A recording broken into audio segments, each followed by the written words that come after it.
In order to get out of it, let's call this meeting to order. It's really good to see you there. Allegiance to the flag of the United States of America, and to the republic for which it stands, one nation, under God, indivisible, with liberty and justice for all.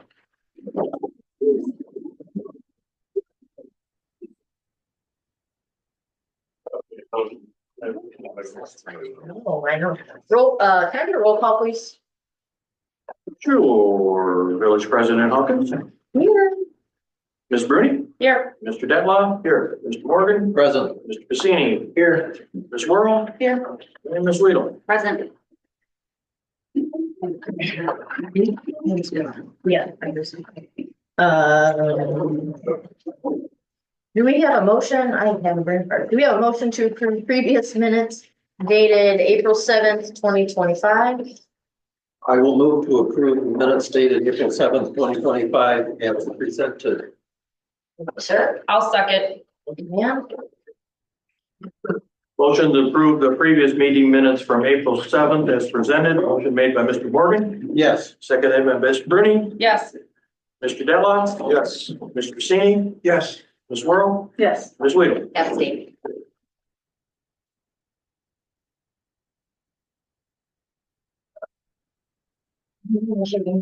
Before we get into public comments, many of you know this is my last meeting as village president. It is very bittersweet meeting for me. We have a full agenda tonight, so I will do my best not to get too emotional, but I am only human, and I'm gonna miss this board and all the lessons that it has taught me over the past 4 years. So with that being said, we have on our public comments signed up Mr. Valjean Raloff. Yes, I'm on for comments on the agenda, and I've also asked to speak for two things on my own behalf. Yes, sir. Okay, this first one is by the Historical Society of Grant Park. We met on Saturday and we came up with some things that need to be, one thing that needs to be taken action and we would like to see taken action. This is about a historical artifact that's located on the village property in the village controlled right of way. And I'm going to read this because we developed it and typed it all up. The Grant Park Area Historical Society was established to preserve, display, and promote its community heritage and the surrounding area. The society has collected historical data, documents, pictures, and artifacts from residents, businesses, and unincorporated and incorporated village and various organizations, clubs, to mention a few. It is an effort to do so and to consider the loss of possible destruction of a particular artifact. I addressed the village board tonight for its help. Recently located in village property right away at 101 North Meadow Street on the side of Taylor Street, and this is across from the Bennett Curtis house, was a concrete cast hitching post from the late 1930s and that era.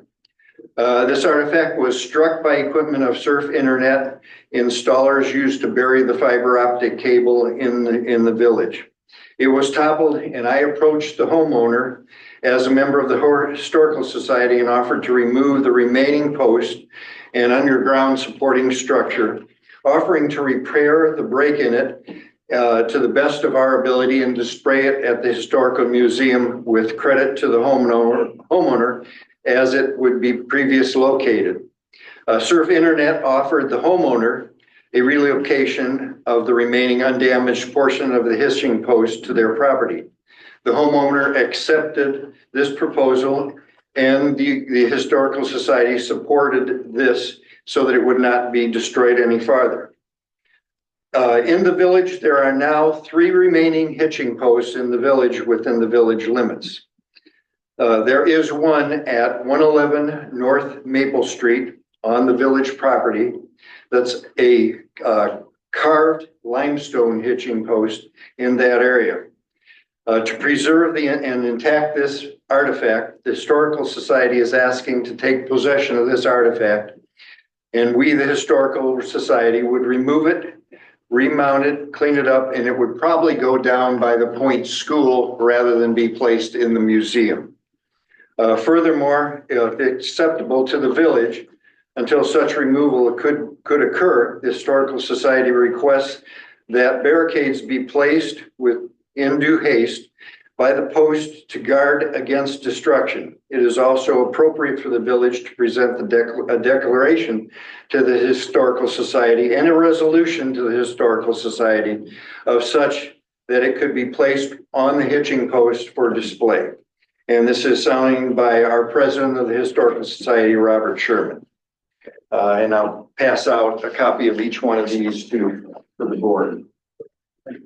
Belgian, I have a question. You said there were three, what's the third? There is one at 205, and it has a slab, a cut slab for getting into a carriage. And then there is one at,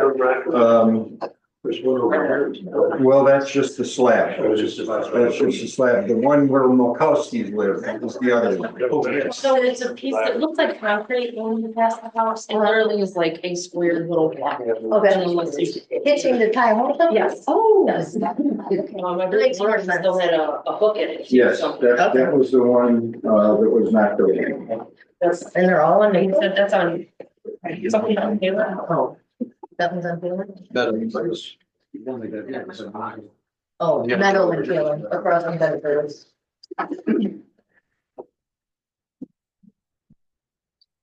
That was my first one. Thank you, sir. We want an answer on that one, or are we continuing to the next one? The other thing that I'd like to speak about is my concern. This is about the switch box that Surf Internet put out here right in front of the park building. The village has allowed Surf Internet to drill, bury, and provide the village and its residents with fiber optic internet connection. It agreed to provide buried fiber cable at no charge and no fee to the village residents. And it may choose, if they may choose to connect to it at a fee. A great improvement to the village in keeping up with the changing communication initiatives of our country. However, they located this large switch box directly in front of the Legion Community Park. The view, in my opinion, is objectionable.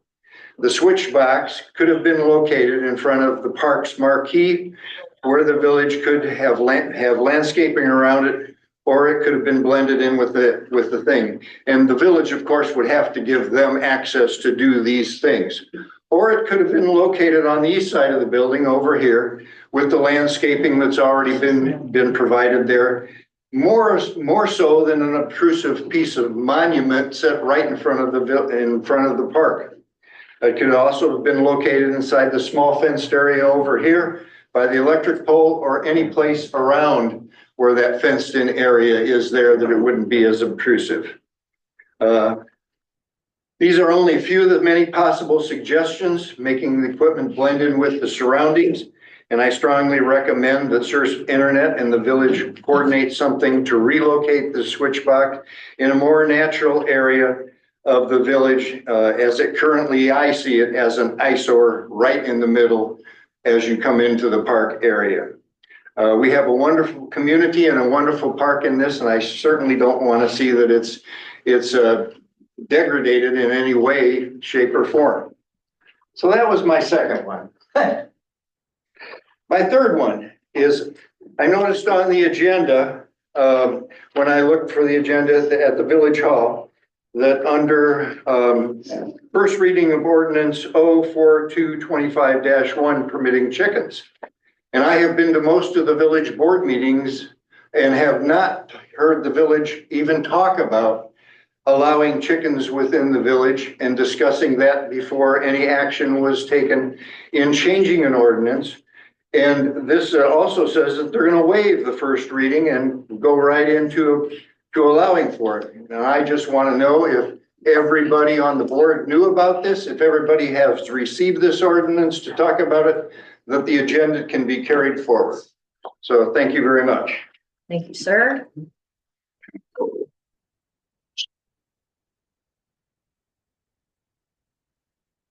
And do you have anything? No, ma'am. Oh, okay. Did you want a response about that? Do we want to go? In response. No, about the, tie hose, what are they called? Pitching posts. Hitching posts. Oh, the hitching post, My bad. yes, if you want to react, if you want to Or do you take want- action on that, certainly. Does anyone want to discuss it or think about it and vote at the next meeting? Bill, Gina, I have a question. Has anybody approached the homeowner on the one that you would like to have barricades around and asked that if it could be moved to one school? That is on village property, okay? I mean, as a courtesy? That is the vacant lot Okay. that the village has mowed and carried forward. I don't know who just bought that. Valjean, is the ultimate goal to get all three and No. know what's No, important is at this least, one? at least preserve one of them. And because this one is actually a carved from limestone, it's not concrete that has been cast, it's more meaningful to Oh. preserve it. I get you, yes. So which one out of the three addresses you listed is the one that you want the most? We want the one that's carved out of limestone. And that's at 111 North 111 Maple, North Maple. right? But the, That's a vacant lot. Okay. but the problem is the one that fell over for the public. That's what you're concerned with. The one that fell over has already been moved onto the property owner's property. We don't want that one. We thought we basically say that that's great because he actually moved it on the property and somebody to destroy that would have to go on the property. Right now, it's on village access and there are people that park right around it. And I'm afraid this one's gonna get knocked over as well. Anybody else? I think it's a good idea. I want to preserve it. You want to straw vote? We can straw vote all night long, sure. Do we know about the property? We do. We're dealing with them right now in, Which is about. the property on Maple that we're dealing with, 111, yes. We are aware of why, right? Because we're dealing with them. Sorry to put you on the spot. it's the North Maple address that corresponds to 101, but that's the reason. 101, yeah. We may, Okay. it's not ringing a bell for me. Okay. Maybe we can reach out to the homeowner on behalf of the Historical Society. Okay. Sorry, that's on the other side of the line. Once we determine who the homeowner is, ask if that would be possible so we can preserve it and it doesn't get damaged. Sounds good. I don't know who bought it. I didn't know if it was the house. I know the vacant lot. I didn't know if it was belonged to the house next door. And the property, from my understanding, Oh, it is. we'll look into it, has been Okay. sold to somebody. We are not gonna mow it anymore. We were under the impression that we had to mow it from the village, but we found out that we don't have to do that. I'm gonna lean on it. Yeah, but we will find out who the homeowner is or the property owner is on your behalf, and then we'll take it from there so we can preserve it. Thank you. And we'll try to get some kind of a barricade around it so it doesn't get damaged from a car parking on the street or anything. Thanks. Thank you. Yep, and then as far as the box in front of the park, that thing popped up one day out of nowhere. I agree, it's ugly. We can discuss with Surf Air. I'm assuming that is the most convenient spot for it, but I'm sure Ben has a contact for Surf Air. You can, I will contact them tomorrow thank you, Ben. and ask them what we can do to fix up the issue. Make it a little prettier, smaller, something. Move it. Thank you, Ben. Anything else? That was it, right, Bungie? Yes, thank you. Anyone else have any public comment that did not sign up? No, thank you. Moving on, do we have a motion to approve bills for payment and payroll? Yes, I move to approve bills for payment dated April 18th, 2025 from the Corporate General Fund in the amount of $57,624.66. Also dated April 18th from the Pest account, $75.78. Also dated April 18th from the TIP account, $4,885. Also moved to approve payroll ending April 12th, $19,792.23. Ending April 14th, 2025, a stipend, $3,189.79. Thank you, sir. I'll second. Thank you, ma'am. Does anybody have any questions? This is kind of an extensive accounts payable. If anybody has any Let's questions, go we'd be with the glad to. $5,700 in equipment repairs. Let's start with that one. Generator technologies. Oh, that was the lighting post, I'm guessing. It was the lighting post. Yeah, we had was it just one or was it two? There was 2 or 3. Yeah. Along, I But that believe was by the- track. What is the 11,000 due to, Chris? Okay, basically, we haven't paid Chris this year, and really, as far as building permits, we usually anticipate about $10,000 in building permits. We've actually collected $17,450 in building permits, so there have been more this year, and we haven't paid him. So we're paying him for what he's done as far as taking care of the building permits. Okay. Illinois County's risk management, that's also up this year. And again, we're getting penalized just a little bit because of our overuse of workman's compensation. And this is some of the final payments of that for our liability insurance. And there's something else, another one. Equipment purchase, Robin says. Okay, the John Deere equipment purchase, that was streets. They bought some weed whacking equipment. Actually, I think there was 2 pieces. Mhm. You know, Frank, I think they had 2 different ones. So one was like 600 and one was like 400, but they, very nice machines. They're still equipment. Any other questions on here? Since there are so many more for The repairs on the buildings. repairs That on was a great buildings. number of Cousins. Oh, Cousins, that was the plumbing, that was here. We had issues with this triple sink. No, Yeah, there was also a water heater involved too. And it's a domino effect because the bathroom is also, no, Carrie's waiting, we're wrong. We haven't been billed for here yet. That was for the hot water heater. Okay, just- that was for replacement of the hot water heater at the village hall. That was way overdue, approximately 2 years overdue. Horrible shape. But we do have more bills coming from Cousins. They did fix this sink here. The bathroom sink in the women's bathroom, they did end up replacing. And then these refrigerators, we're having an issue. I'm hoping they're fixed. They are fixed. They are fixed. Okay, so there will be a bill in that. Oh, we also have the Kankakee County Treasurer, the $1,173 that's our electronic recycling for a year. So people should not throw out TVs or computers or whatever. They should take it over there and it's free. If you have a driver's license with a 60940 zip code on it, that means you live in Grant Park. That means you can recycle your electronics at, what is it, Benson? How do you say it? Belson's. Belson. For free. It's pretty easy. You pull up. They didn't even ask me for my ID, but you pull up, you have your electronics in the back, they pull them out for you and you just drive off. It's very easy. So electronics, if you have to get rid of them, please take them to the dump. Anything else? I think that's Okay. big stuff. Thank you, sir.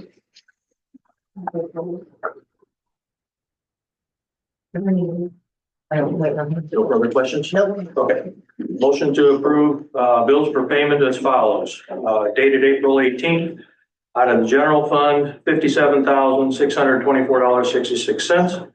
Best account, $75.78. Out of the TIF account, $4,885 even. Payroll ending April 12th, in the amount of $19,792.23. And the stipend for dated April 14th in the amount of $3,189.79. Motion is made by Mr. Morgan Yes. and seconded by Ms. Bruni. Yes. Mr. Dedlock, Yes. Mr. Pacini, Yes. Ms. Whirl, Yes. and Ms. Wheeler. Yes. Thank you, sir. Department reports, Clerk Scott Dillman. Okay, I have 3 things myself. First of all, a couple weeks ago, I spoke on behalf of the Grant Park Foundation about wanting to order what they call a mommy and me swing. There's other names for it, but this is basically a baby swing and a mom or an adult could sit in the same swing back and forth, and they're both eye level. That, just so that you know, it has been put on order and basically paid for in advance, but we are told we're probably not going to see it till June, middle of June, somewhere around there. So in case anybody should ask, where is this swing somebody talked about? It's coming. It just ain't here yet. And God forbid it does not fit on one of our swing sets, you guys are gonna purchase a separate If it doesn't for some reason, Right. but everything indicates it so should. far. Okay, I'm just clarifying. Yep, yep. Secondly, all the trustees have received, the liquor and gaming and tobacco licenses for fiscal year 2026.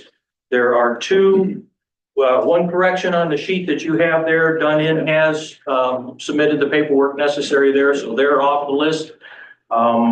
Dollar General and St. Elizabeth, which if you're not familiar, St. Elizabeth is otherwise known as our Shell station. Oh, They have not brought in their paperwork yet and fees that are necessary. So they got till the end of the month, or otherwise they'll be shut down until they do. hold on, we got someone in the back there. The only thing St. Elizabeth has to do is their certificate of liability, and it's probably a case where it overlaps, like it might expire in July. So it's still good currently. I haven't looked at last year's, but they brought in all the paperwork and the fees. Okay, correction is noted here by my very able assistant in this matter. Thank you, ma'am. So, okay. So we're waiting on Dollar General. Yes, so if I could have, I don't know, do we want to make a motion that if Dollar General gets in their paperwork, we can approve it right away or do that? Okay, Say yes. so if I could have someone make a motion to approve as presented with Dollar General, if they give us our $25 and sign the form, they're approved as well for distribution come May 1st, renewal date. So I need a, I'll be glad to make a motion to approve these license renewals as presented with Okay. Exception. with the as exception. stated. Okay, thank I'll you. second. He'll make that note. Okay, and Bruni, And these are due by May 1st, is that correct? that's the renewal date annually on May 1st, yes. Okay. Has anybody approached Dollar General about this? You have contact, no, you're not. Typically, I think this is new, like for the last 3 years. Carl usually goes in there, talks to the manager. We'll try again. Because I've tried sign the form, maybe $25 for the drawer. So it's not new. I mean, do we need to, Carl probably. okay. Carl's on it. Carl. Thank you, Carl. Right. Let's go Okay, that vote. motion to approve the liquor, gaming and tobacco licenses for fiscal year 2026 as presented. Motion is made by Mr. Morgan, Yes, seconded by Ms. Bruni, Yes. Mr. Detloff, Yes. Mr. Bassini, Yes. Ms. Whirl, Yes, and Ms. Weedle. yes. Thank you, sir. Okay, I have one more. Wait, I have the official certificate of canvass results from our election that was held on April 1st. And just so that everything is listed here and mentioned for the general public, our unopposed village president candidate, Mr. Bernard Detloff, received 135 votes. Our unopposed village clerk candidate, myself, also received 135 votes. And we had 3 people running for 3 4-year terms for trustee, which was, first one is Stephen Brower, which received 121 votes. William Gary Morgan received 124 votes, and Dennis G. Martz received 115 votes. And we also had an open position for a 2-year trustee, which we had no candidate for, which received no votes. So just so that is all on record as received. love it. Thank you, sir. That's all I got. Appreciate you. Attorney's report, Mr. Michael Sanchi is in the building to go over some stuff. 2 items. First off, I think some trustees had questions about the Pepin property and the different options that we Yes. had. So the Pepin property is actually comprised of 4 tax parcels, 5 tax parcels now. The village currently owns 3 tax pins stacked on top of each other, 10 feet right by the right of way. That was part of the ITEP project. It's a very convoluted story, but we ended up getting a quitclaim deed for 10 feet in lieu of a temporary construction easement because the company that owned the property out in Utah at the time had made a mistake on some court filings at one point, was refusing to act as the owner, even though they were the owner under a tax deed. It was a long process. We have that 10-foot parcel. Then there are 2 parcels, rectangular, long-wise, along Dixie, that have the main house and a barn structure and some other secondary structures on it. There's then a parcel behind those that the village does not own, and there's a 12-foot wide strip parcel that runs from the road to that back parcel that the village, again, does not own. For the 3 parcels that the village does own, including the house, the village, if the board wishes to offload the property, there are 2 processes that are available.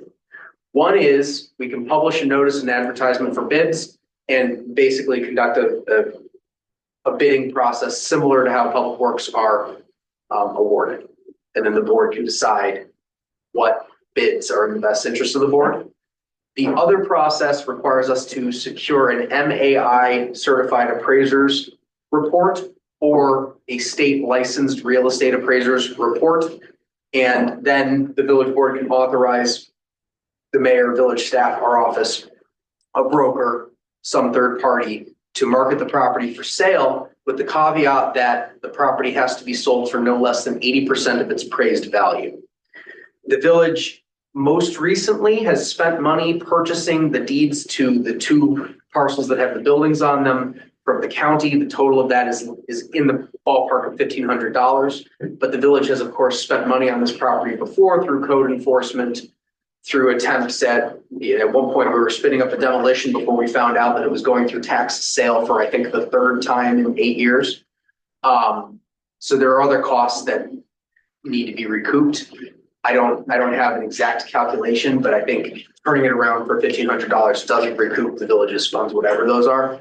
I don't know what an appraisal report will show, but that'll give us a better sense of what it can be sold for.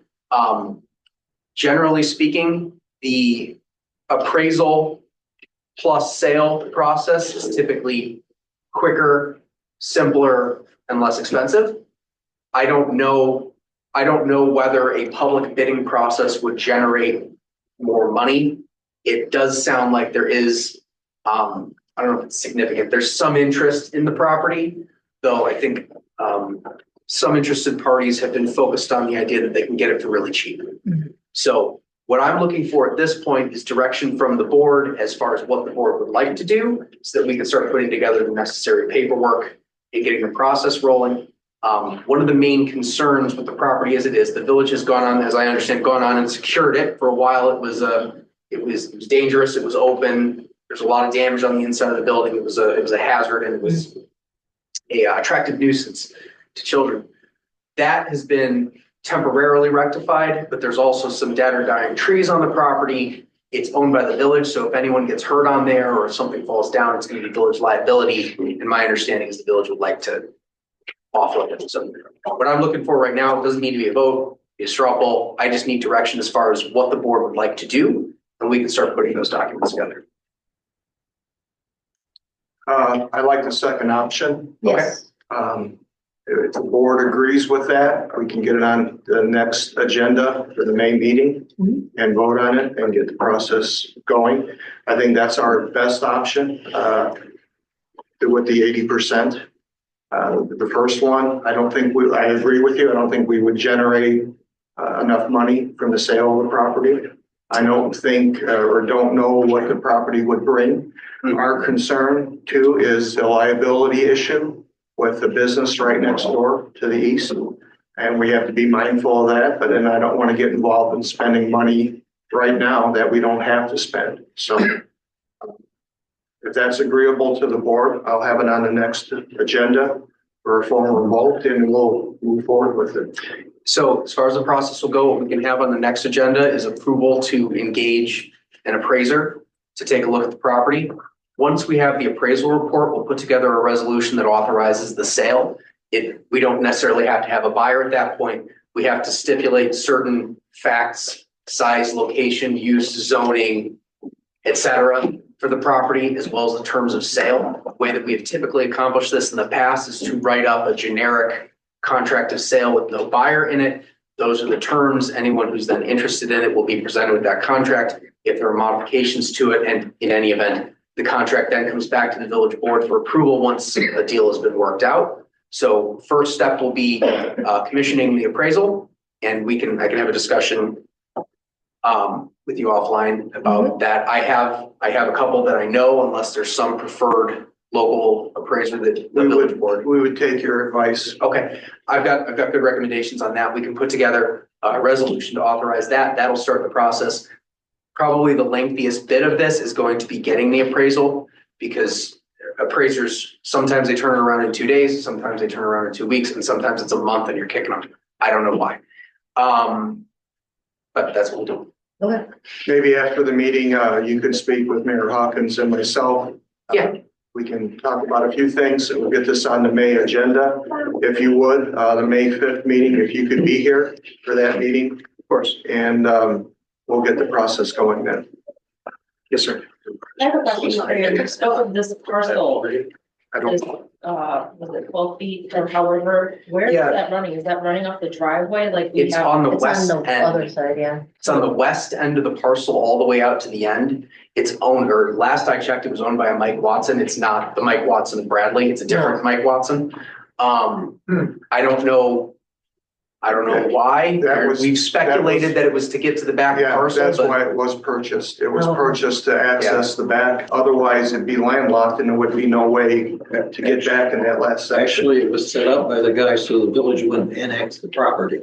We wanted a was it a spike strip? Oh. spike strip. We ended up annexing, the village ended up annexing the parcel through a forced annexation process back in 2016, 2017. But previously that had been a donut hole in the village because Mr. Pepin didn't want to be annexed. It was annexed right around the same time that he died. So Okay. Just making sure that wasn't gonna be a speed bump. We're trying to. it shouldn't affect us. It's a little bizarre. I'm not entirely certain how that lot configuration got created. It was in the county at the time. I don't know if the pins on the GIS and the tax map are reflective of actual lot lines, or if it's something that happens, but there's no records to the contrary, so how could you refute it? It's Yeah, just quite a bit of bizarre. Yeah. It's just a bizarre thing. Yeah. Bizarre. Okay, thank you, sir.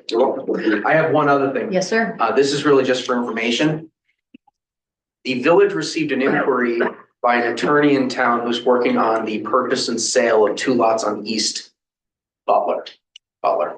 Up along, up near, it's on the far side, north side of the road, towards the corner on Hilbert. 413. Yes. Mhm. Once upon a time, when that development was going up before the recession and the crash, the developer didn't complete public improvements on there. One thing led to another, and an $80,000 lien got recorded against those parcels and others. I'm not sure exactly what the extent of it is. This attorney has reached out to the village via Carrie, and then it got passed to me, requesting the village sign a release for the $80,000 lien. The release that he provided reflects that the lien was put on at some point in the past. Subsequently, the owner of the property, the developer, filed for bankruptcy and was discharged, thus eliminating the debt. And so therefore, there's no basis for the lien and it needs to be released. That is his argument. I had spoken with him and I informed him that in order for me to explain to the board whether or not a release does in fact need to be signed to avoid like a slander of title, we need to actually be able to connect the dots from the lien being filed to the bankruptcy discharge, including the debt. So we're working on that. We're going to try to connect the dots. If in fact the facts bear out what he's claiming, and we do need to put together a release, we would want to put together a release that releases all of the parcels that were subject to the lien. This is just for information though, because all I have is his release and his say so. I don't currently have any objective facts. So as soon as we get that cleaned up, if it's very clean and easy, we'll just provide you with a document to authorize the release of lien. If it's more complicated, I'll have to come back and we'll talk through it. Okay. Thank you, sir. You're welcome. Any other questions on that? Engineers report, Mr. Neil Pagash is in the meeting tonight. And I think we had some questions last week about the dirt and the lighting. that I couldn't explain. Soil samples, I apologize, soil samples Oh, and some relighting, some people had some questions. so, when we do federally funded projects, IDOT has requirements as far as, contaminated soils and due diligence as it relates to that. We don't usually know what that looks like until we do the preliminary environmental site assessment, which was done by Huff and Huff back in 21. It had to be recertified this year because it had been over 2 years, before we could go to letting. As a result of that recertification, there were some sites identified on village right of way, that soil samples had to be taken of on West Taylor and North Main that is not part of IDOT's right of way. IDOT did their own sampling for their right of way, but the village was required to do their own sampling. So that way we can identify those sites and that soil is properly handled and accounted for during construction. So that's what a majority, well, that's what that cost was for at the last meeting. The lighting, due to the fact that we are proposing lighting on a state route, IDOT has some additional requirements for lighting design that was not within our original scope. So that was a majority of what that cost was. Okay, and then where are we at exactly with the streetscape project that is never ending?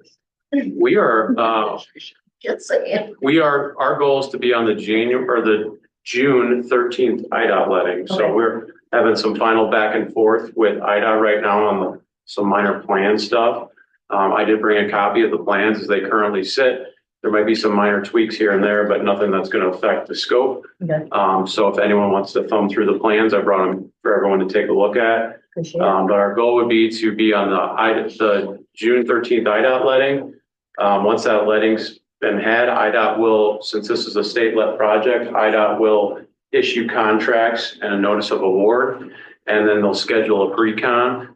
I think as you mentioned at the last meeting, we're working with NICOR because some of their gas main on Taylor and North Main is unavoidable to where we're proposing some of the improvements. It's right in the curb line, which obviously that's where the inlets are going to go, and we can't change that. So we're working with NICOR to relocate that gas main, which that'll have to happen before any of the street work can happen.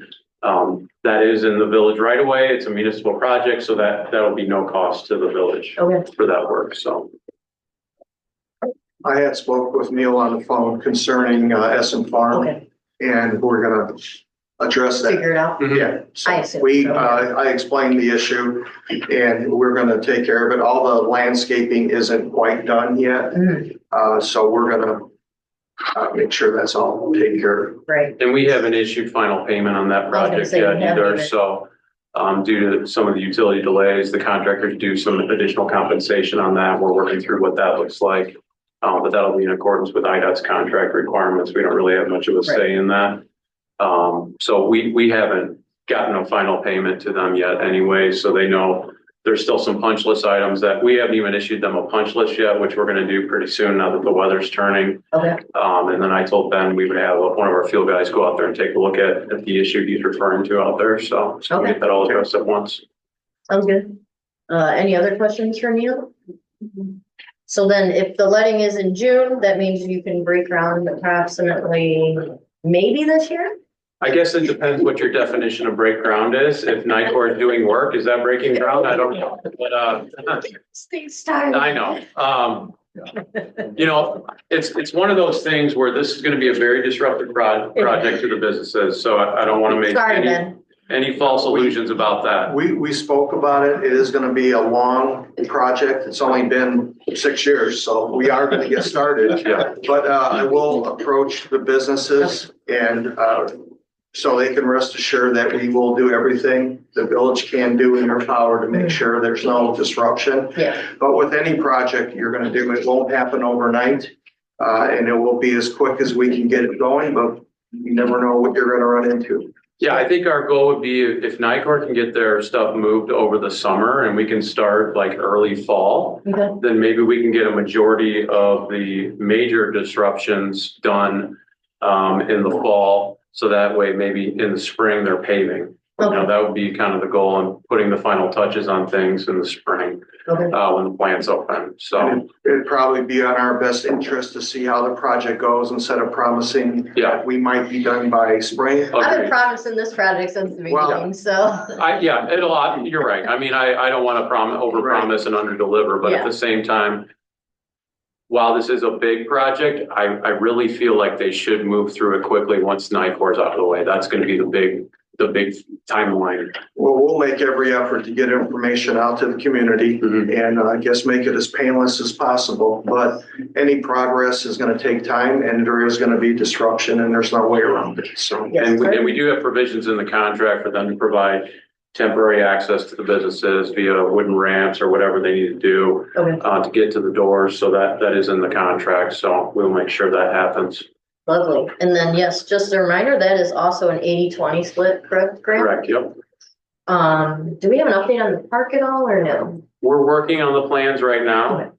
So that would be another project I'd like to get out to bid this year. So that way, you know, we can get some of this lead time stuff ordered, like the playground equipment. So that way, maybe in the spring next year, they're installing that. Okay. And it can be hopefully ready in the summer for next year for people to use. So that would be my anticipation, hopefully. Cool, awesome. Appreciate you. That's a 50/50 grant. That one's 50-50? Yep. Okay. Awesome, thank you. Any questions for Neil on any other? You don't have any other project, that's it, just those two. I don't think so. We're just finishing up the two path projects. Yeah. The one on E17 is done. We just got some minor documentation stuff we're finalizing with IDOT, but Okay, that project's done. sounds good. Thank you, Neil. Mhm. Ordinances and insurance, Miss Susie Weedle. I have no report, but I do have a question in regards to the chicken ordinance. Okay, do you want to wait till we get to the ordinance? So aware of that, it was never, I'm chairman of ordinances and it was brought to my attention. And in the 4 years, we've never had a chicken discussion, so I'm wondering We why. have, we have, We have Yeah, we have. a couple, little bit, yeah. so just wondering why ordinance. I think another trustee brought it in, hasn't been made aware of this. We also did, Carrie did go ahead for you and contact, George Ryan, and we did get the Pepin property insured. Good. So that was done. Carrie went ahead and took care of that for you, Susie. Perfect. Anything else, ma'am? That was it. Thank you. Streets and Alley Committee, Mr. Frank Bassini. Okay, I have a couple of things. First, brush pickup and mowing are back in full swing. Second, JD and Steve will be starting to drag the alleys again, weather permitting.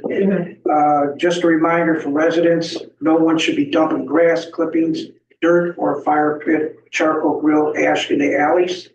Third, the handicap parking sign has been installed at 315 South Meadow. And fourth, all street lights that were out have been fixed.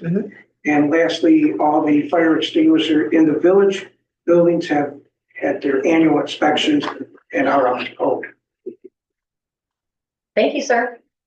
Yeah, I'm not sure why there should be no dumping of ash, grass, or anything. No, we don't have any type of pickup for that. So if that is found, if your neighbor's doing it, if you see someone doing it, call Carl.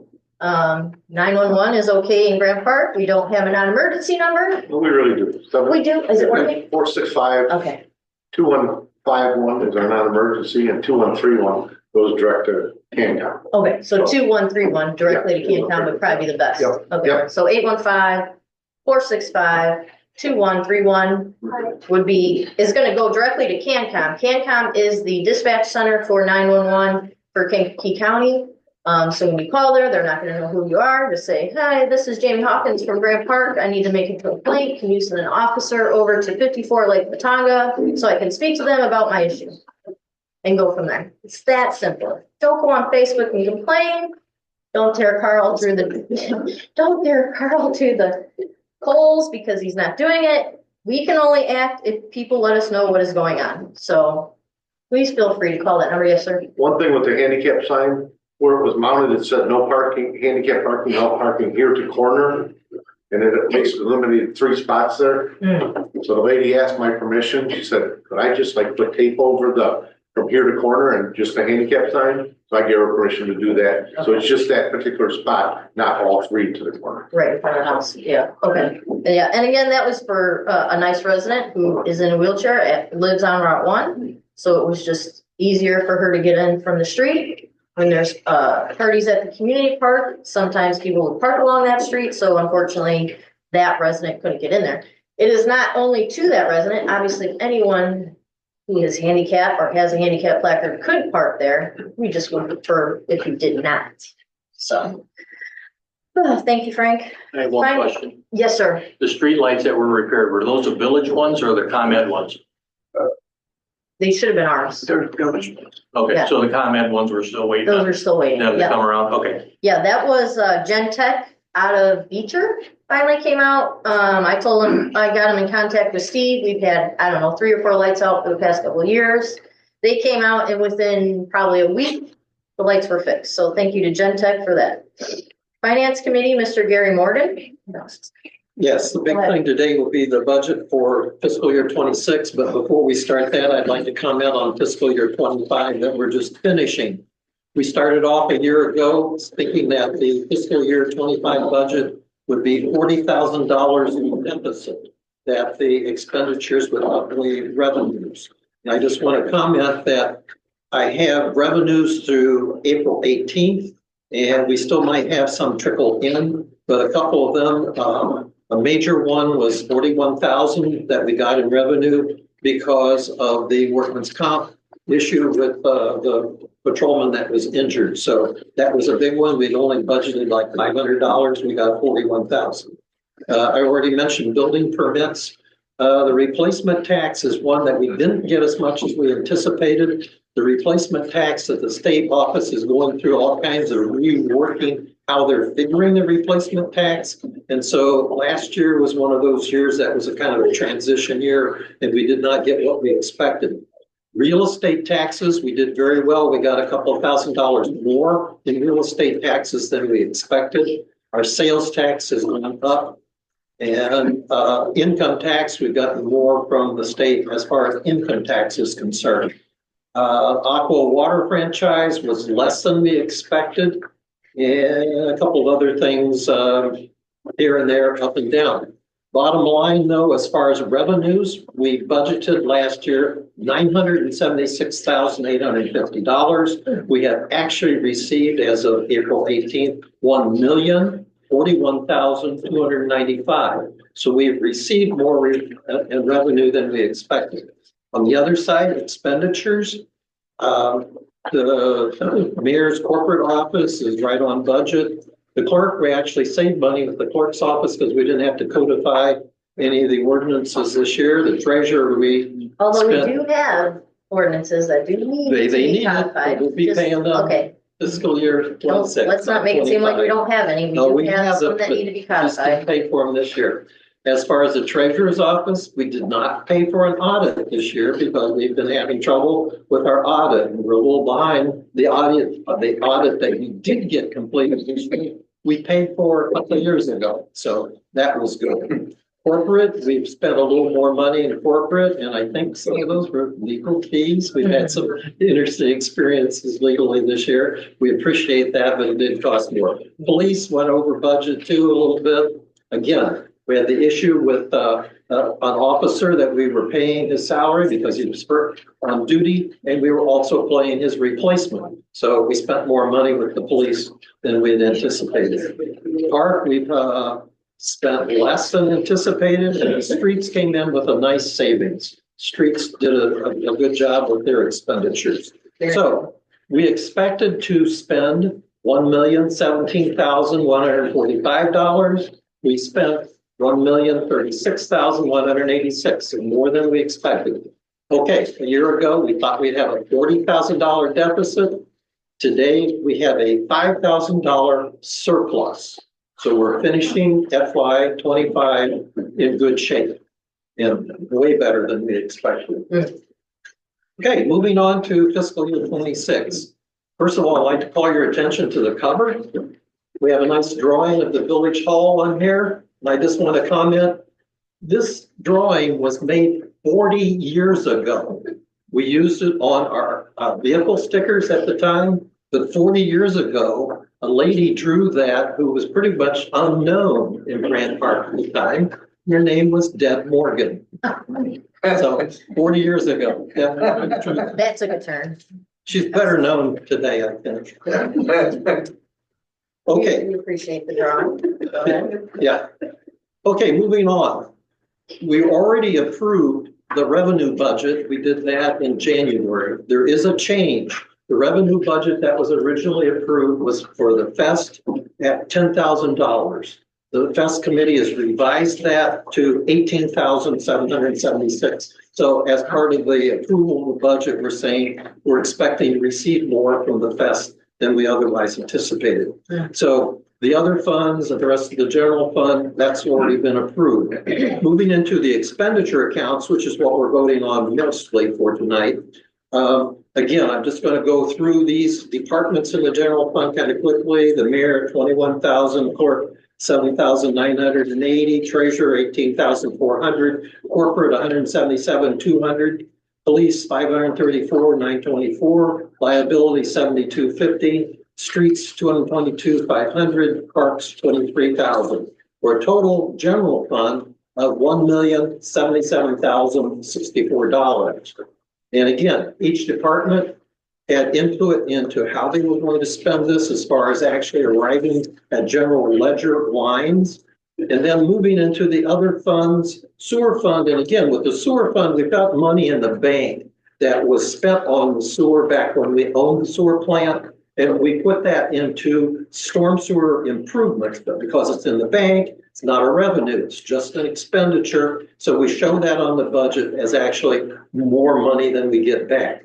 The sewer fund, we do get a little bit. We rent the property. Because we rent the property, we have to pay taxes on the property, and then we have money to make some storm sewer improvements.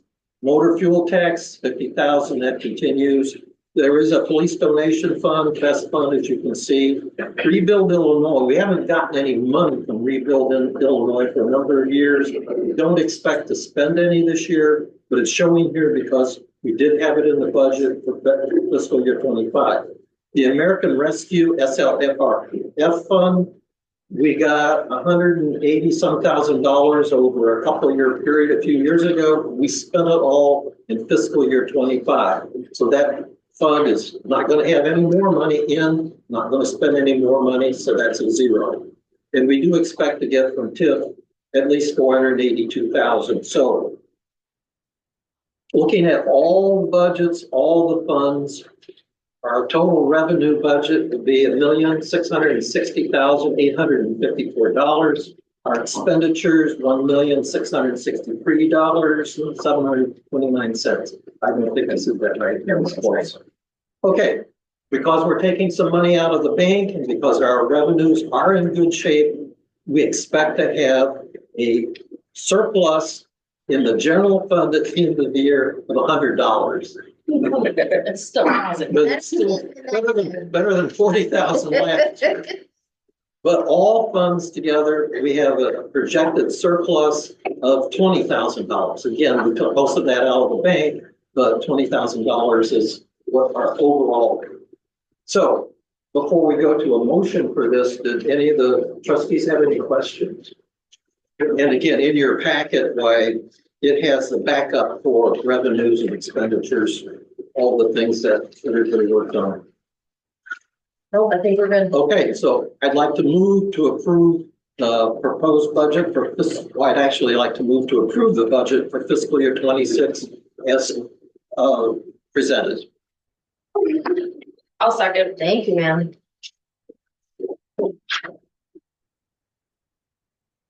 Okay, we have a motion to approve fiscal year 2026 budget as presented. Motion is made by Mr. Morgan, Yes. seconded by Ms. Bernie, Yes. Mr. Detloff. Yes. Mr. Bassini. Yes. Ms. Worrell. Yes, And Ms. Wheel. Yes. That's all I have. thank you, sir. Community Outreach Chairman, Mr. Ben Detloff, soon to be village president. On behalf of the on behalf of the Best Committee at our last meeting, they talked about donating back to the community. Because the foundation always gives something to the fest, and also the Chamber of Commerce. So they said, could you on our behalf present something? So I'm gonna presenting in two parts. Okay. They would like to make a $250 donation to the Grand Park Foundation out of the fest account. Okay. And then the second part would be to the Chamber of Commerce, $250 out of the fest account. So I need the board's approval on that, or if they have any questions, I'd be happy to. Are you making one motion? For Yes, the whole, okay. yes. Do we have a second? This is one motion for both. Yes. Both, yes. Yeah. I'll second. Do we have any questions before the vote? No, okay, go ahead. Okay, we have a motion to make a donation to the fest, from the Fest Committee to the Grant Park Foundation and the Grant Park Chamber, both for $250 each. Motion made by Mr. Detloff, Yes. seconded by Ms. Bruni, Yes. Mr. Morgan, Yes. Mr. Pacini, Yes. Ms. Whirl, Yes. Ms. Whedon. No. I'm sorry? No, No, okay. thank you, ma'am. Was that it, Mr. Delaw? Yes, ma'am. Thank you. Buildings and Grounds Committee, Ms. Robin Bruni. Okay, I have a couple of things for tonight. The first one, I wanted to speak on, paying the Grant Park Rangers again this year to maintain the grounds here. I think it's the last 2 years we've done this. I know it's kind of a sticker shock when you see the 250, but it is worth it when it comes to maintaining the grounds here with the kids. So the money goes back to the community and it gets to do big kid stuff. They get to have a job before they're allowed to, because I believe they're what, 11, 12, right? They're teenagers. Teenagers, so it's 13, 14, okay. They work, the foundation has, I think, 8 or 9 this year, right? 8 or 9 teenagers locally that will help Miss Morgan to maintain our parks. All these lovely trees along the railroad tracks over here. And then we do have, not this sign, but the other sign, the Village of Grant Park sign has plants around it that they do help fund that. They don't actually do the signs because they don't go out. Yeah, yeah. I mean, JD basically does the signs. Okay. But like Ms. Bernie said, we have been donating to the foundation, this $250 to specifically help the foundation support the Grant Park Rangers.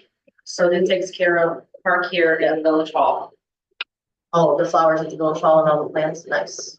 And any painting of curbs that need to be done, Julie says. I not have done. a question. Yes, sir. I agree with that, but I would like to increase the amount Okay, to $1,000.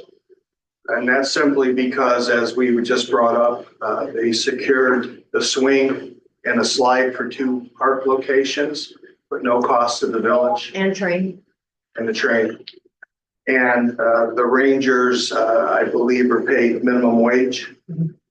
So all that adds up, and they operate off of donations that they try to do with Music in the Park. And basically, the maintenance of these locations are our responsibility. And if we had a contract this work out, it would cost us a lot more than what we're donating to the Grand Park Rangers to make this happen. Oh, for sure. I don't think JD and Steve would do as good a job with the flowers. Well, Deb asked me one time, you know the difference between weeds and flowers? And I said, no. And she Yeah. said, don't touch anything. So, from that part on, I didn't. But I think we need to step up and actually help Make a with the difference. maintenance of this.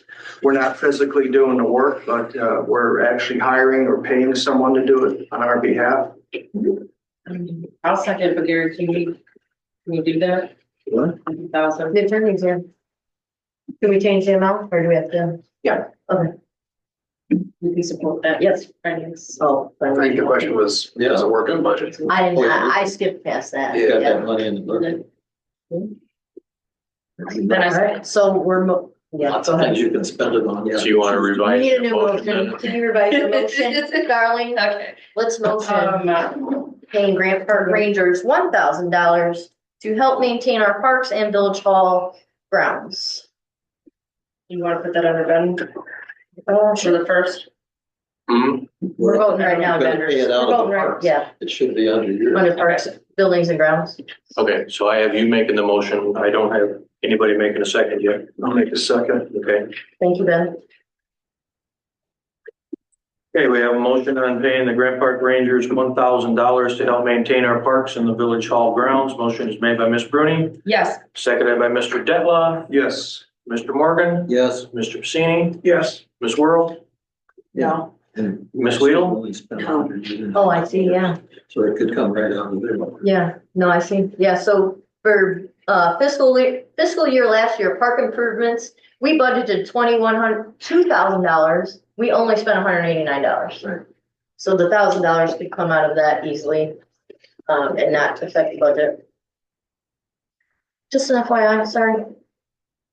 Next is huh? I was gonna introduce her. We have discussed chickens in the past. Miss Bruni wanted to bring it up again, and she did create her own ordinance. Good, bravo to her for doing that. I did reread it.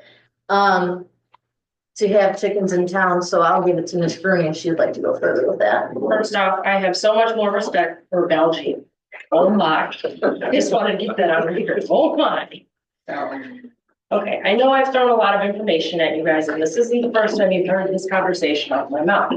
Moving to Grant Park from Chicago Heights, Steger area, we were allowed to have chickens and things out there. We moved to Grant Park and we assumed, because this is strictly agriculture, at least that's what's pushed over here with the farming community and the livestock community bordering the village, that chickens would be an acceptable thing to have because it's an agricultural community.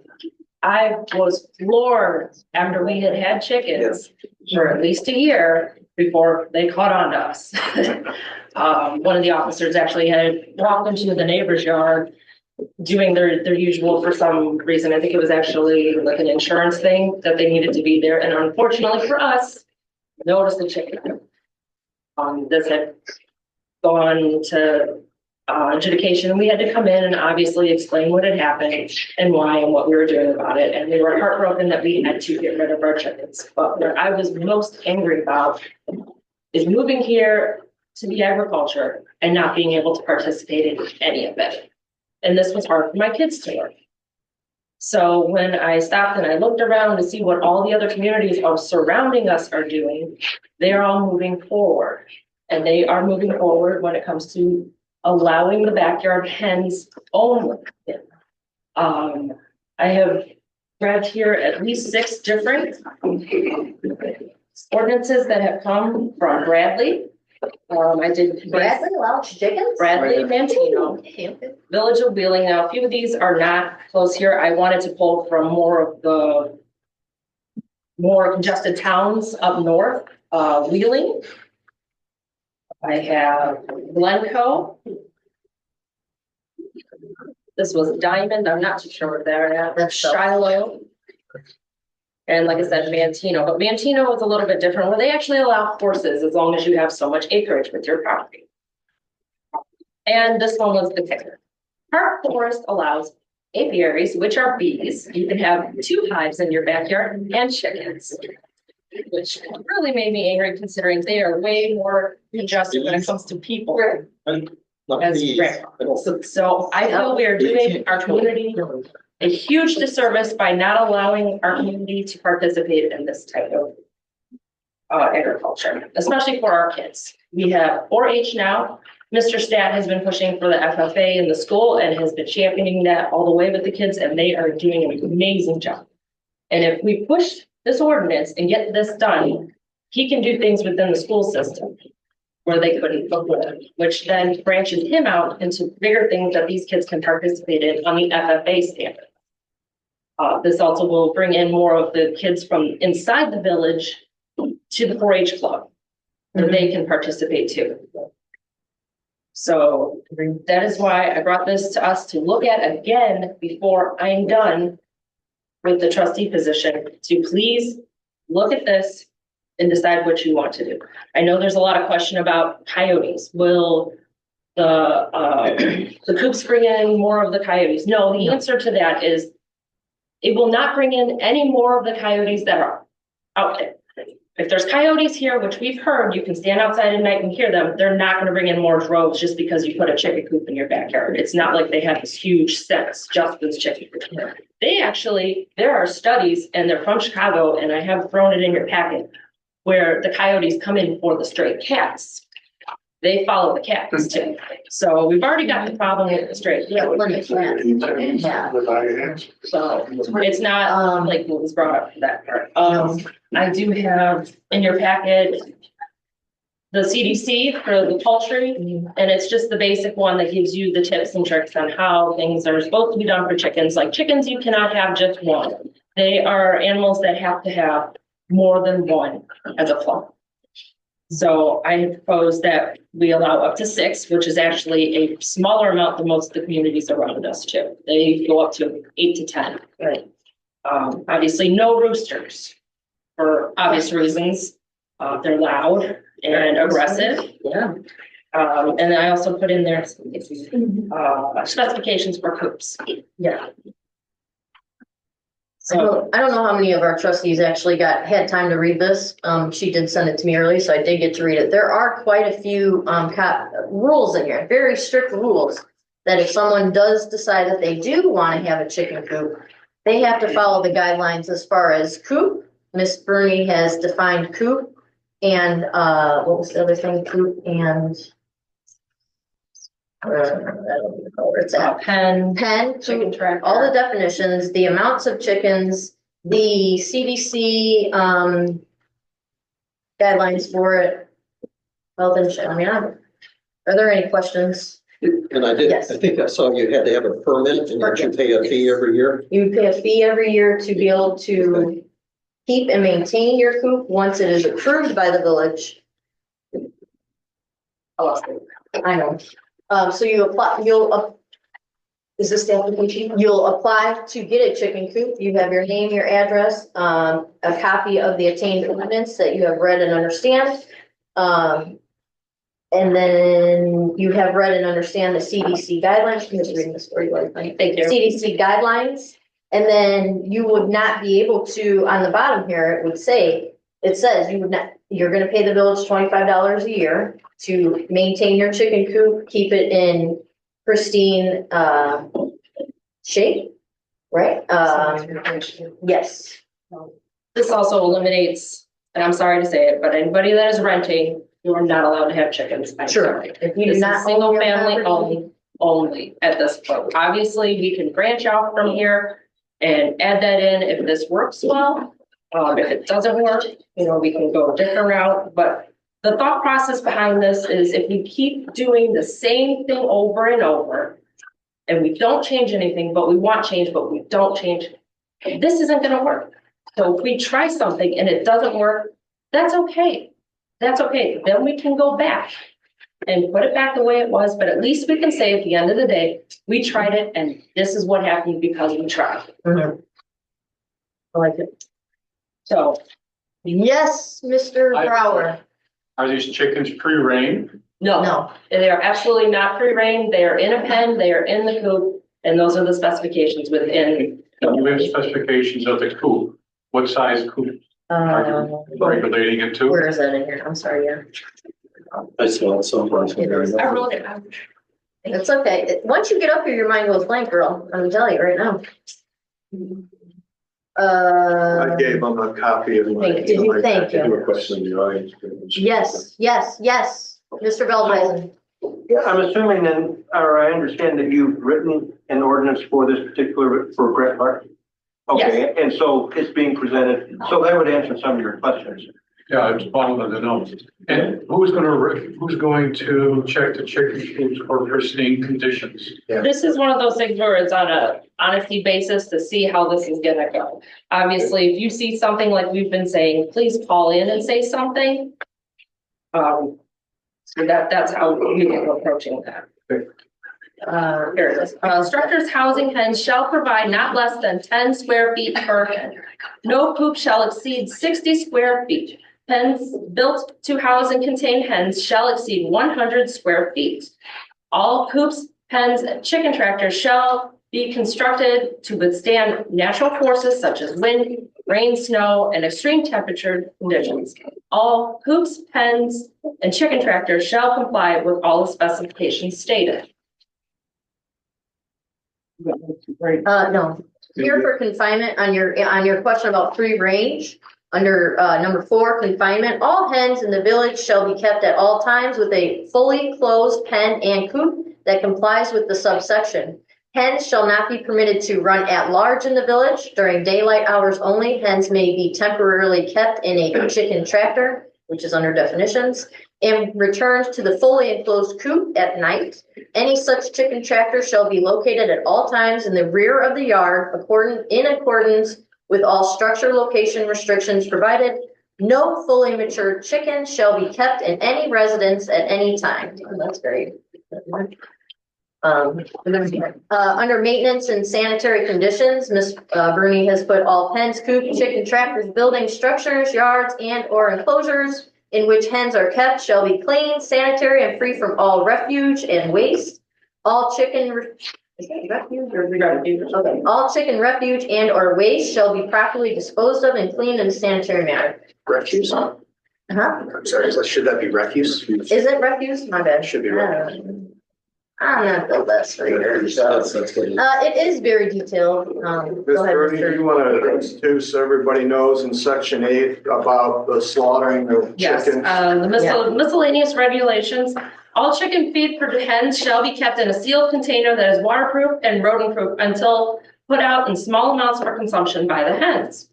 It is unlawful to slaughter chickens within the village in connection to the uses that the chickens are permitted in this subsection. Cruelty to animals is prohibited. No person shall allow any chicken to cause or create any noise, odors, or any other disturbances that are loud, malodorous enough to disturb the comfort, health, peace, or repose of a reasonable person of ordinary sensibility. Any and all of these noises and odors are hereby declared a nuisance. It is unlawful for any person to create, allow to persist, or refuse to abate such a nuisance upon the demand of a reasonable person of ordinary sensibility. Yes, Mr. Brower. Question. Yes, sir. 60 square feet, is that what's recommended for 6 chickens? Yeah. Perfect. Are guinea hens going to be allowed? No. I'll get to that. Just laying hens, I'm sorry. just laying hens, I believe. Okay. Under the number 9, under application for permit required for the chickens, Miss Bruni has listed 1, 2, 3, 4, 5, 6 requirements to keep chickens, and they are lengthy. She has done her research. I applaud her for doing this and going on her own. Are there any other questions? Yes, ma'am. You said it would help the school, like what do you need would help clean the school? So the school, when Scott had brought this up probably about over a year ago, when Stat had approached him, he wants to have pens and coops and things for the kids at the school. At the school. So by doing that, they get to start with the life cycle of the egg, the chick, we feed the chick, what do we do with the chickens after that? Do they go to farms, that kind of thing. So these kids in the springtime get to experience the whole life cycle where they normally do that. I think this is for residential though, it's for the school as well. I had encompassed in this, the property of the school itself, then it incorporates it into the village. So it says on there, the residents and then. You listed it as a separate village. Yeah. This Yeah. way he's covered with the school, the 2 schools. Mr. Dillman. If I can elaborate just a little bit on what you said, what the school wanted to do was possibly have a few chickens in separate pens and feed them different stuff to see if their progress is different by the way they're doing it and raising them and feeding them and different experimentation like that. Not cruelty experimentation. No. Okay, just clarifying, could you show that on camera? Grain-free or. Yeah, different foods, yeah. Brain is better than science diet or whatever that you're seeing on TV commercials. I just eat eggs. I don't care where they come from. Yeah. Go ahead. Okay, so I propose that we amend what we have, because what we have right now is just pretty vague as an ordinance. Right now we have prohibited, no person shall be shall cause to keep within the limits of the village and hold and raise the same any animal other than what is normally recognized as a house pet, nor shall any livestock, fowl, farm animals, or wild creatures be kept for any time within the village. So that is our current ordinance. So is this an amendment just to that? So that provision is found in the public nuisances declared section of the offenses against property. That's a police ordinance. Is this just an amendment to that section? I have two. I have the one amending that and then the one amending with the addition of what I have created. Yeah. But typically, Bradley is an example, Creed is another, there are others. Typically, municipalities have an ordinance that prohibits animals in the village. And then when they allow this chicken use, they address it by authorizing it as a zoning use, as an accessory use in the zoning ordinance. And then creating an exception to the prohibition on non-pet animals that says it's permitted in compliance with those sections there. So what I just wanted to check is, so we're adding it in. Have anything, because there's nothing within our zoning. The reason I'm asking is because an amendment to the zoning ordinance requires a hearing at the planning commission. This is not couched as that, so I just wanted to make sure.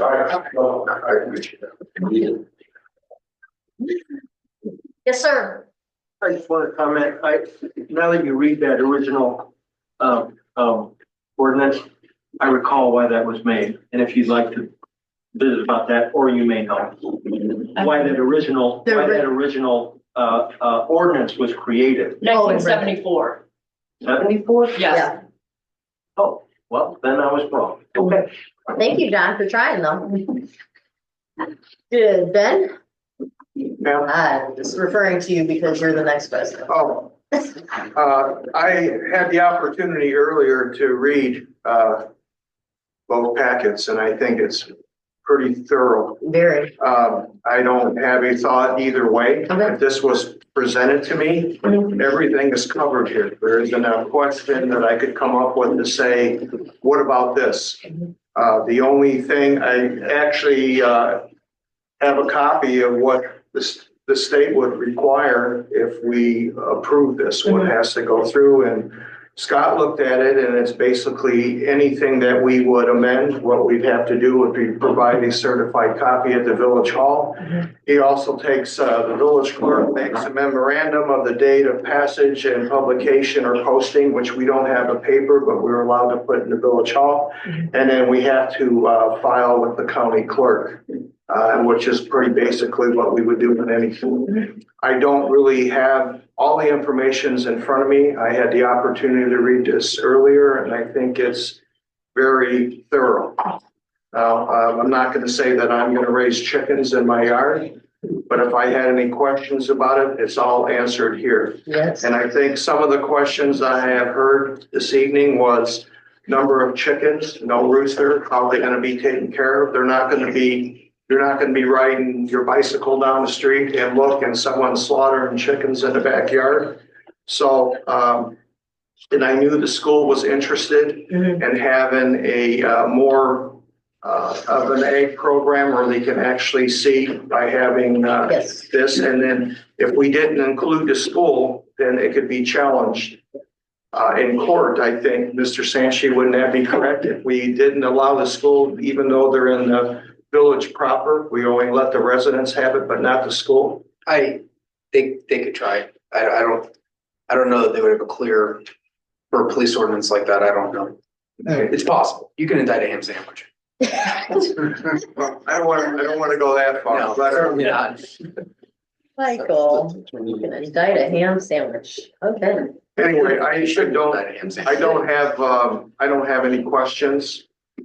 Everything that I had questions on were answered by looking through the material.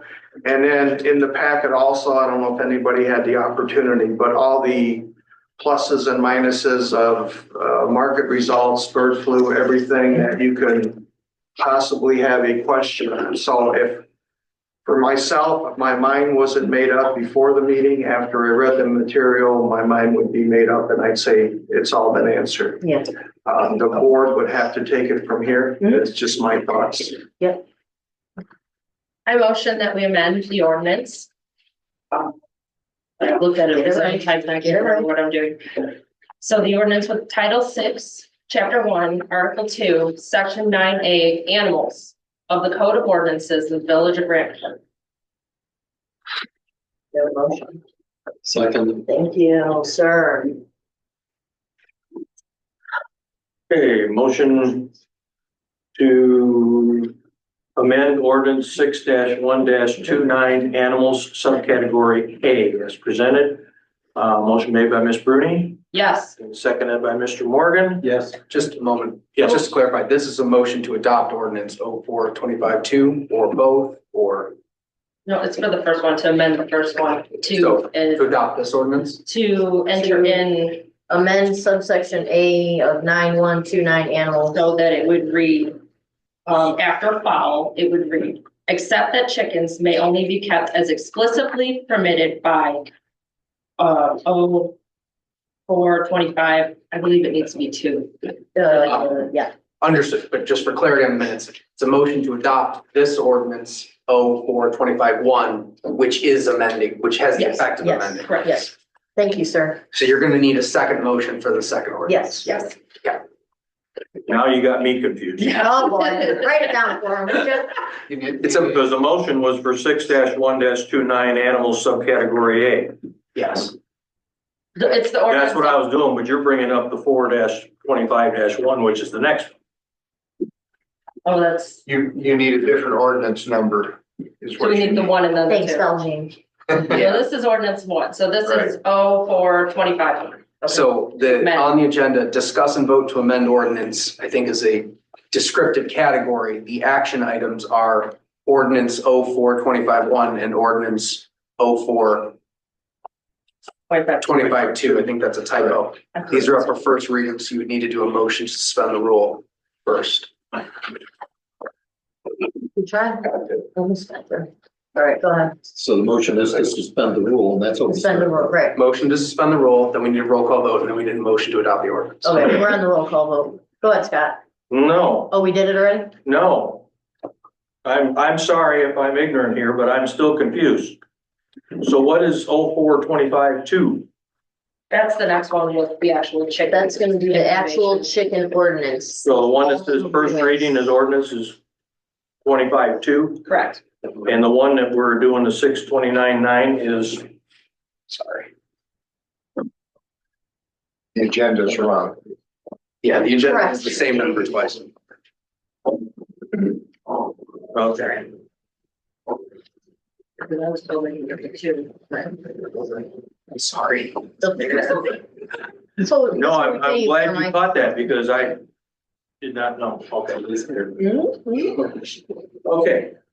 So I'm wording this motion to adopt ordinance O-4-25-1, which is a vote to amend ordinance 6-1-2-9 animals in subcategory A. Yes, sir. Is that all correct? Yes. Thank you. Thank you. Motion made by Ms. Bruni, Yes. seconded by Mr. Morgan. Yes. Mr. Datlow, Yes. Mr. Pacini, Yes. Ms. Whirl, No. Ms. Weedle. No. Okay, carried. Motion carried. 4-2. On to the next.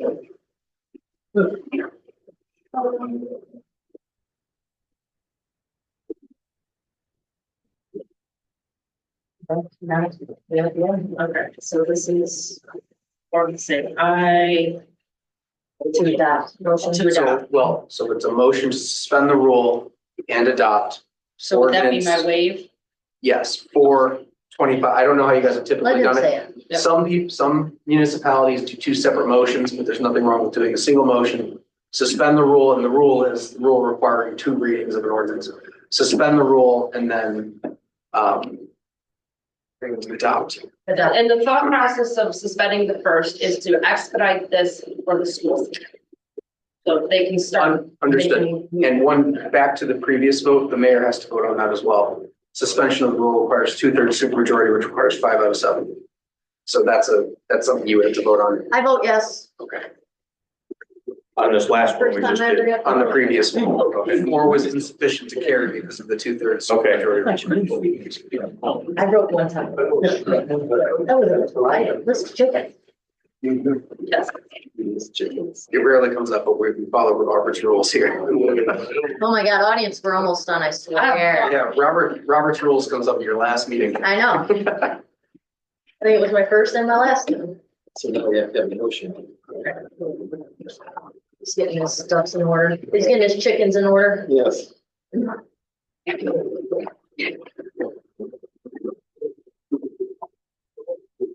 This is the longest meeting we've had. It's a long time. Okay. I did.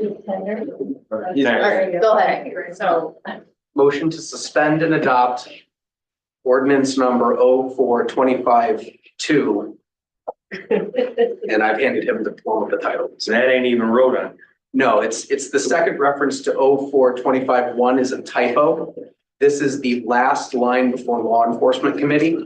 It's on their second reading. It's actually a second ordinance. There are two ordinances. He's your neighbor. I know, I understand there's two. There, So we're doing that, so there was a first reading of this ordinance, which and we then haven't done yet. this is the one that was just voted on. It was couched as a motion to suspend and approve this ordinance. And now there's a second ordinance. I really It did should not have been sweat. this. So this one is nothing anyway. Motion to waive first reading. These two together. And then, no, that's what we just voted on.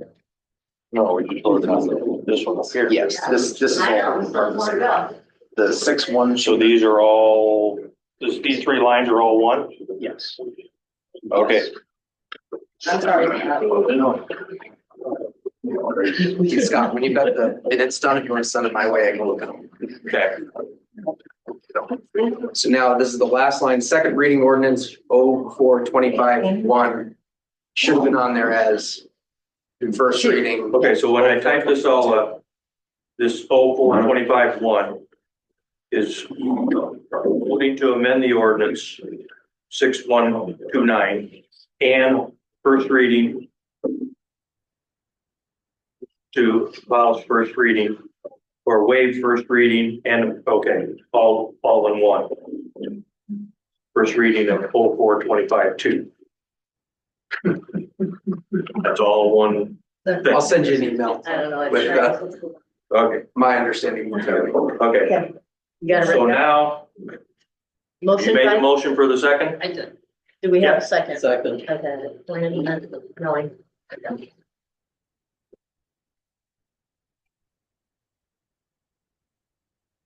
Okay, motion to approve second reading of ordinance O-4-25-2 to permit chickens. Correct? Okay, motion made by Ms. Bruni, Yes. seconded by Mr. Morgan, Yes. Mr. Detla, Yes. Mr. Pacini, Yes. Ms. Whirl, No. Ms. Weedle, No. And the mayor has to vote as well. and Ms. Hawkins. Yes. Oh, sorry, Scott, Steve, did you have something? Yeah, could you explain to me why we're pushing this through and ramrodding it in for the school? Could you explain that A little better? bit of school. A little bit about the school so they can get it started at the end of the school year and have it ready for the beginning of next school year. But they're not gonna be getting chickens now, they're gonna be getting chickens. We have a trustee who's leaving the board, and she would like to make that kind of like. I understand that personal vendetta that you, before she leaves, yes. Why is the school being used as an excuse? I'm not against the chickens, believe me. Yeah, I want to know why we're doing amending or bypassing the first reading and going right to the second. to get it done before she's done. That's what she set out to do. That was her thing, so she did it. That's the honest answer, really. I thought I heard her say it was because the school. Well, she did say, some of it was because of the school, yes, yes. Let's move on, sorry. Not gonna win. But kind of still want to. I don't think we're done voting on that. Okay, law enforcement committee, Ms. Morgan Worrell. Yeah. I did a police department report and then I do have another question that's on my ask you. Thank you. Calls for service for March of 2025. Total monthly calls was 92, accidents and crashes 5, ambulance calls 9, mental cases 2, assisting other agencies 31, domestic disturbances 8, and suspicious vehicular persons 2. And my question, that someone wanted me to ask was, I know you brought it up before about Republic, like the contract being over, because a lot of people are having problems again, I guess. So I didn't know if you could tell me, or you kind of knew when that was gonna be over, if there's another contract. Our 5-year contract that started right before I became mayor is due to come up this year. Okay, So that'll be Mr. Detloff okay, and the new board that will handle that. okay, so just this coming year. Okay, and I told them they could have another service, but it's probably like. a Actually, you discounted can't. rate. They can't, you can't have another service. If you're in town, you can't have another Right, service. right. Oh, You okay. have to Only if use- you're out of town. Yeah. Okay. Some businesses can have another service, but residents can't. Only commercial can Yeah. have others. Yes, only commercial. Collection. And that's sometime this year, okay. Yeah, thank you. Go ahead, Carl. I've just got a couple things. A resident gave me an old mailbox. I thought about using it as another flag box. I have one at the police station. Is there somewhere we would want to place another one? It would be convenient. If I don't want to overburden, like, we put one by the flags here, then who's gonna change it? I can put a second one at the police department. It seems to fill up about every 2 weeks. Yeah, it pulls it right back. But I have a backup one now, so. Well, you can bring any flag. People come from all over Yeah, just they to come bring from all in over. retired flags so that they're not, yeah. I empty it about every 2 weeks. It's full. So it's really been a good asset. Maybe the post office? So No, I don't know, so. do that. Second thing, I want to thank JD for coming out. I think it was Friday night, we called him out because somebody leveled the stop sign. Oh, It was a very important intersection, so thanks for coming out, thank you, JD.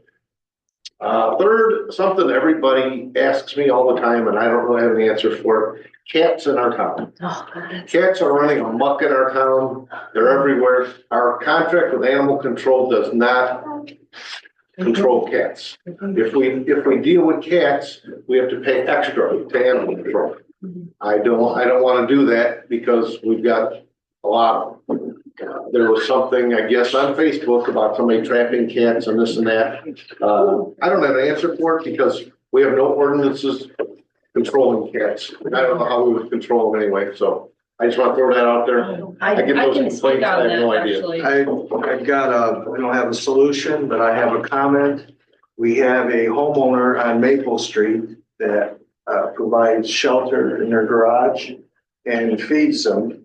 So, I'm a pet owner. I love my pets, but you have to be a responsible pet owner. And if you're gonna let cats or dogs or anything multiply, well, it's up to you to have that animal fixed. And if it becomes a nuisance, then don't provide the shelter and don't put food out. Correct. Because it's an animal and it's gonna eat and it's gonna get out of the weather. But don't make the problem worse. And I'm not gonna knock on their door and suggest to them what they need to do, but that's a start. That's exactly how it came up, and I looked through our ordinances, looked through everything I could find. We don't have anything I prohibiting can that. speak on some of this. I did include with it earlier the study with the coyotes and the stray cats, which was very alarming. So I reached out to 3 different rescues so far, and I'm waiting to just hear back from them. But I did find that Kankakee is partnering with a rescue, and they're doing the trap, neuter, release program with Kankakee right now, which they're doing as we speak. So they don't have all the information and statistics of how it's working just yet. But I did reach out to them and say, hey, we have a rising issue here. I know we are not as big as Kankakee or Mantino or like that, but will you partner with us and try to help figure out what the best approach is going to be? So I'm waiting to hear back from them. I did reach out to Lucky 7 out here. I had originally 2 years ago was gonna work with her. We were gonna trap and spay a lot of the stray cats, but a lot of residents don't really want us doing that, so we didn't. I guess that's a problem I don't know how to address, so. Yeah, but- I mean, we could try again, but yeah. Okay. Is anything else, sir? Nope, that's it. Moving on. Question? Yeah.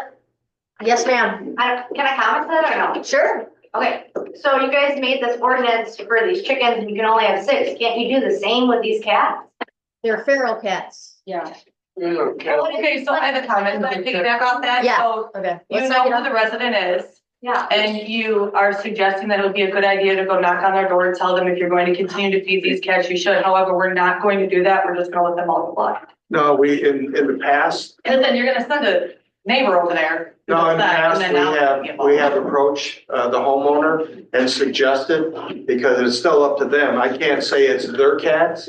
They just, add to the problem by putting feed out. So And when do we find these people?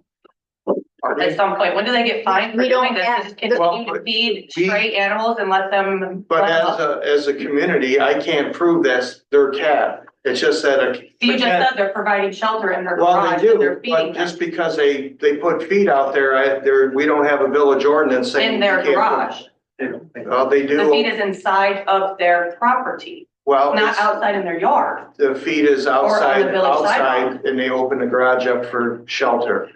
But I would have to You go just on proved their, it. well, I would have to go on their property and I don't have, I'm not the police, we don't have an ordinance to stop them. There's not an ordinance saying you cannot feed a wild animal. Well, you can't send the police over there either, Well, but because if they you have can't do a, nothing, you don't have an ordinance. if you have a bird feeder in your yard and you attract squirrels and raccoons and everything else, Mhm. well, we don't have an ordinance saying you can't feed a bird or a squirrel or anything. I mean, So you're relating a cat to a squirrel and a bird? there's no end to this. I mean, we could make Thank you. That was what- a cat ordinance. But how do we, So we start with the village on that, on controlling the population with an ordinance? we could, it was Okay. tried before of possibly, putting traps out and then having the cats fixed, but that was unsuccessful. People, I guess, weren't very happy with the, proposal that was put out there.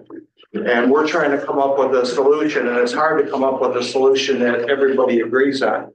I could walk in the morning and see cats running across the street, but I can't say, well, that's that person's cat or this person's cat. And I have seen the complaints or talked to people that they would like it controlled. But as Carl says, how do we control it? Even if we had an I ordinance. can understand with the stray ones that you're seeing when you're walking around in the morning, 6 a.m. walk, but with the ones that you're seeing specifically coming out of a village residence and that you know are being fed there, and that the resident has been talked to and said that she feels that that's okay, she's going to continue to feed the animals, well, that's fine. But like you said, now you are taking responsibility for those animals, so you should get them fixed so that they don't overpopulate that area of the neighborhood. Because they're doing damage. Sure. I can And look affecting into an people's ordinance health if this, as well. I can look into drafting an ordinance for something like that to see if that helps. We can see what other towns have going on. Miss Bernie has volunteered to look into that before her next and final meeting, so I think that's a good suggestion and great for right now. And going forward, the board knows it's an issue and hopefully we'll look into better solutions. How about that? I appreciate that. Thank you. Thank you. Okay. We had an Easter event on April 13th that went very well. Thank you to Eat Sweet for providing. She did not donate. She provided Rice Krispie treats that the kids and parents all loved. I also had the privilege of putting on the Kankakee County Mayor's Association dinner last Wednesday, which was a good success. Thank you to Mr. Jim Rowe for coming out and speaking on Katrina's Law. That will be coming in effect May 11th. It has to do with domestic violence and things that the court is going to do. Also, thank you for that event to Eat Sweet. Provided us with some delicious cake pops and strawberries, which there were not a single one left after that event, so I was pretty disappointed. And then Flanagan's provided us with a bar for that event. It looks like, discuss and vote proposed building permit increases for fiscal year 2026. That must be this. It looks like the building department fees for 2020, it says 2026, 2025 are going to be going up. Building inspections are going to be $50 per inspection. Plumbing inspection, $50 per inspection. Can we still correct? What it is? Electrical inspection, $60 per inspection. Review fee, residential is $5 per thousand minute. The minimum. Minimum fee, $10 per permit. Commercial, $10 per thousand. I don't know. $40 per permit as an administrative fee. What is it? $1,000 of the permit. Oh, $1,000 of the permit. Okay, gotcha. Contractor licensing fee is gonna be $75 per year. That is gonna get you from May 1st, 2025 to May 1st, 2026. You must provide the village with, the building department and village with proof of liability insurance and workman's comp. Is there a motion to approve these fees as I have just read them? I'll make the motion to approve these fees as they've been read. I'll second. Okay, you're making one motion for both lines. Oh, I didn't realize they were two lines. My apologies. Yeah, let's just do them both. Okay. Made a motion. Detloff. Second. Okay, motion to approve the proposed building permit increases for fiscal year 2026 and the proposed contractor registration program for fiscal year 2026 as presented. Motion made by Mr. Detloff. Yes. And seconded by Ms. Weedle. Yes. Ms. Bruce. Yes. Mr. Morgan. Yes. Mr. Pacini. Yes. Ms. Whirl. Yes. Lastly, on my little sheet here that Carrie makes for me, it says there were legal fees incurred for making the building safe on West Taylor, the one that had the staircase coming down. Staircase was very unsafe. The laundromat is also what that building is known as. The stairs were very unsafe. The apartment inside was ridiculously unsafe. But it looks like we were reimbursed by the owner for those legal fees we incurred for that. It's a new one. A new owner for that building. That's right. There was a say, so the village had gone through a demolition make safe lawsuit. The statute provides that the costs incurred by the village to repair the building, in this case, make the staircase safe, and the legal fees incurred become the lien. We were in the process of getting the demolition lien. There was a sale of the property. They came to us for a payoff. So we were able to true up what had been spent thus far, and they paid it off as part of the sale. So that's one, it's the edge case, the good result of a demolition. Yes. That actually gets done. They had to take the building permit the other day. To do some more work? Nice, awesome. One last thing, for the new trustees coming in, old trustees going out did make these packets. They did, go through and, list some of the job duties that are, required of them as trustees. So that hopefully is all filled out for the new incoming trustees coming in. Lastly, on the agenda, is there a motion for anyone that needs to go into executive session? No. Because it's before. Okay, thank No you. executive session. Okay, so there's a special presentation of outgoing board members. Just So at this that time, I'll make it quick. Everybody looks like they're falling asleep. There was a long meeting. I just want to thank our two trustees that are leaving and our village president. We have some gifts here for Mayor Hawkins, please. You will stand up, yes. On behalf of your trustees, these are from your board. I wish you the very best in the future. Thank you so much, Ben.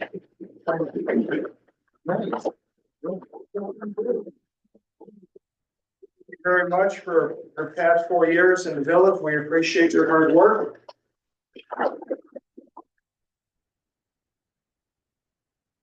Trustee, thank you very much for your time. Now, please, guys, come up for some refreshments. All in favor of adjourning this meeting? Aye. Meeting